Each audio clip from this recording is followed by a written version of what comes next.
这酒醉情很扰，有多少痴情人望断天涯见不到秋水长。时光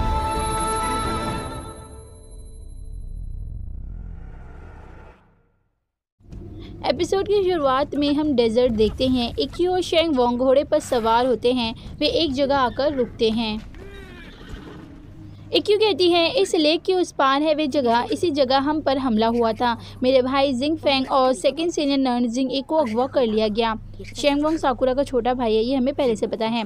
शेंग वोंग कहता है शायद वे लोग इस वाटर के जरिए आते जाते होंगे, ये हमारे लेजेंडरी प्लेस का बॉर्डर है। इक्यू कहती है मेरे भाई ने कहा था वे कोई मॉन्स्टर या डीमन नहीं है, वे बिना किसी शेडो या निशान के घूमते हैं, वे भी हमारी तरह ह्यूमन बींग्स हैं। शेंग वोंग कहता है बिना शेडो और निशान के, सुनने में अजीब है, ये जगह सिर्फ डेजर्ट है, ह्यूमन कैसे कर सकता है।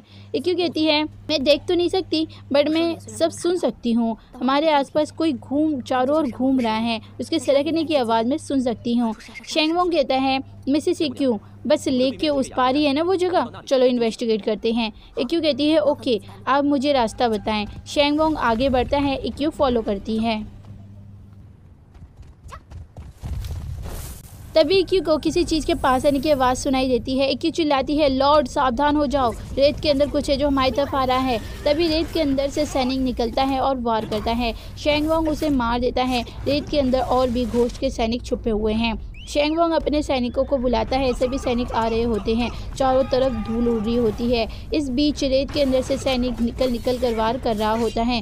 इक्यू को रेत के अंदर से ही सैनिक घेर लेते हैं, फिर सैनिक निकल कर घोड़े की टांग काट देते हैं, किससे बेरहम हैं, और इक्यू पर वार करते हैं। इक्यू भी उन्हें मार कर वापस रेत के अंदर भेज देती है। शेंग वोंग दूसरे सैनिकों के साथ लड़ रहा होता है, फिर वह इक्यू के पास आ जाता है। इक्यू और शेंग वोंग को पकड़ने के लिए घोस्ट के सैनिक ने एक बहुत बड़ा जाल बनाया होता है।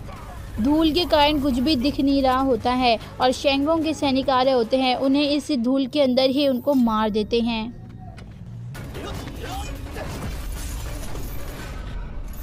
वे उन दोनों को जाले से पकड़ने ही वाले होते हैं, तभी श्याओ की एंट्री होती है। वे उन सैनिकों को मारकर इन दोनों को बचा लेती हैं। यूकिन भी आता है। इक्यू श्याओ के आने से बहुत खुश होती है। इक्यू शेंग वोंग से इन दोनों की इंट्रोडक्शन देती है। वे कहती है ये लिन टाउन के प्रिंसेस और प्रिंस हैं।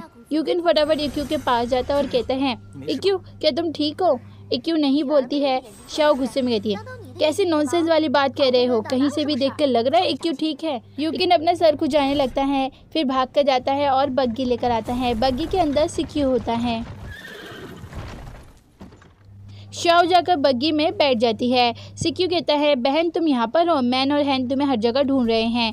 फिर शेंग वोंग को देखकर कहता है आप शायद 11वें लॉर्ड हैं, मैं सिक्यू लुओ हूँ, मुझे माफ़ करना, मैं आपको झुककर ग्रीट नहीं कर सकता, मैं जख्मी हूँ इसलिए प्लीज़ मुझे माफ़ कर देना। शेंग वोंग कहता है कोई बात नहीं। इक्यू पूछती है भाई मैन भाई और हैन भी यही है क्या। श्याओ कहती है हमें 11वें लॉर्ड से मैसेज मिला था इसलिए हम फटाफट आ गए, हैन और मैन हमसे पहले ही निकल चुके थे, हमारी बात हुई थी कि हम क्रिश्चियन इन में मिलेंगे। सिक्यू कहता है बहन तुम भी हमारे साथ चलो, हमें तुमसे बहुत कुछ पूछना भी है। इक्यू यस बोलती है। शेंग वोंग कहता है मिस इक्यू आपके तो अपने लोग मिल गए, मुझे अब जाना चाहिए। फिर शेंग वोंग अपने घोड़े को बुलाता है, फिर एक सिग्नल बम इक्यू को देता है और कहता है जब भी आप मुसीबत में हो इस सिग्नल बम का यूज़ करना, मैं तुरंत आ जाऊँगा। यूकिन फटाफट देखने आ जाता है क्योंकि यूकिन का क्रश इक्यू तो है। फिर शेंग वोंग घोड़े पर बैठकर चला जाता है। फिर हम नॉर्थर्न डेजर्ट क्रिश्चियन इन को देखते हैं। वहाँ पर मैन और हैन आते हैं। हैन कहती है इस जगह पर पहले लोग रहा करते थे बट अब यहाँ की हालत देखो। मैन यस बोलता है। हैन पूछती है मैन क्या तुम्हें लगता है यहाँ पर कोई भी होगा। मैन कहता है ऑफ कोर्स यहाँ पर कोई है जो सांप को पालता है। फिर मैन पंखे के वेपन से वार करके सांप को मार देता है। हैन सांप को देखती है और कहती है ये ब्लेजिंग फायर बेली स्नेक है, जहरीला सांप, यहाँ पर किसी को मैजिकल पॉइजनिंग स्किल की नॉलेज है। मैन कहता है स्नेक को देखकर लग रहा है उस पर्सन को स्किल लगभग आ गई है। पॉइजन हैंड स्किल और मैजिकल पॉइजनिंग स्किल, ये दोनों स्किल पॉइजनस चू फैमिली से बिलोंग करती है। यहाँ पर जो भी है वो तुम्हारे चू फैमिली से ही होगा। हैंड कहती है माँ ने कहा था पॉइजन हैंड के लिए इंसान को पॉइजन बॉडी में बनाना होता है, इसलिए बहुत से लोग फर्स्ट लेवल ही नहीं कर पाते, वे पॉइजन के कारण मर जाते हैं। हज़ारों में सिर्फ एक ही होते हैं जो सक्सेसफुली ये सब सीख पाते हैं। मैन कहता है तो चलो फिर तुम्हारे रिश्तेदार से मुलाकात करते हैं। फिर वे आगे बढ़कर जाने लगते हैं। फिर हम खून की तरह लाल तालाब को देखते हैं जिसके ऊपर एक पुल बना होता है और उस पुल के ऊपर एक पर्सन को देखते हैं जिसने सांप से ज्वेलरी बना रखा है। फिर वह पर्सन अपनी बांसुरी बजाकर सांपों को बुलाता है। ढेर सारे सांप आते हैं। इस नाग देवता का नाम है ज़िकिंग चू।